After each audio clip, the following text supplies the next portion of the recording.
how to find your freelance writing niche. You only have to be a freelance writer for about 7 minutes before you start hearing the chant. Find your niche. Find your niche. What is a niche? For most freelancers, the first step is going to be a quick and possibly embarrassed Google search asking, "What is a niche?" Now, you might have been born with writing talent, but nobody's born speaking the language of marketing. Your niche is basically your specialty. Developing a niche makes it easier to command much higher fees for your writing because you'll be known as the writer clients seek out. You'll be sort of an expert in writing in that niche, and experts always make more money than generalists. Which niche will you have? The way I see it, there are two types of niches: field and function.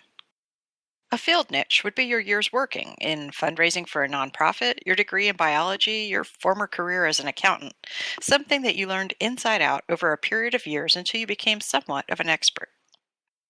There are tons of clients who are looking for a freelance writer with this odd mix of field experience and the ability to write. A functional niche comes from writing the same content type over and over. How many SEO articles have you written? How many blog posts? Sales letters? Brochures?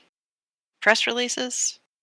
My very first freelance writing gig involved writing 100 500-word articles about mortgages for $2 each. How much do you think I knew about mortgages by the end of that project? How much did I know about writing 500-word articles? Enough to have a niche for sure. You might already have a niche. Take a close look at the projects you do for your clients. You may find that 20 clients in a row needed press releases written. Think that might be considered a specialty along about, press release number 19? The same goes for ebooks, articles, blog posts, website text, white papers, or any other project type that you seem to land over and over again. By writing the same type of project repeatedly, you may have your niche thrust upon you by default. Not a bad thing. That can also happen with field niches. And it doesn't always happen because you've spent decades in the field or that it's a deep personal interest you've cultivated.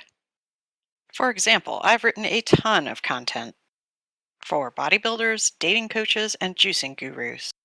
And I don't even lift. I've never been a guy trying to pick up girls, and you can't juice bacon, so that's not happening.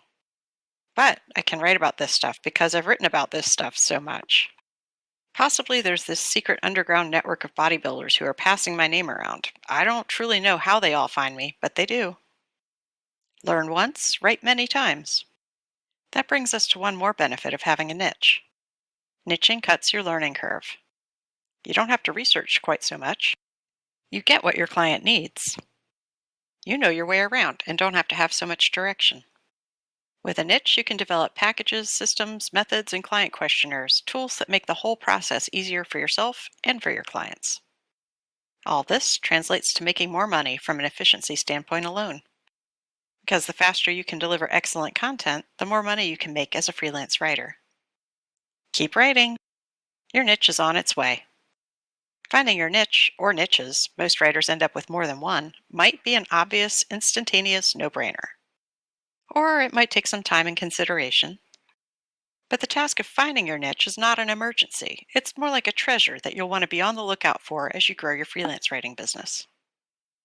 You might not have a niche today, but if you'll stick with building your writing business, it's pretty much a guarantee that you and your niche will find each other sooner than later. So, where are you in finding your freelance writing niche? Connect with the Working Writer Happy Writer community on Facebook and let's talk about it.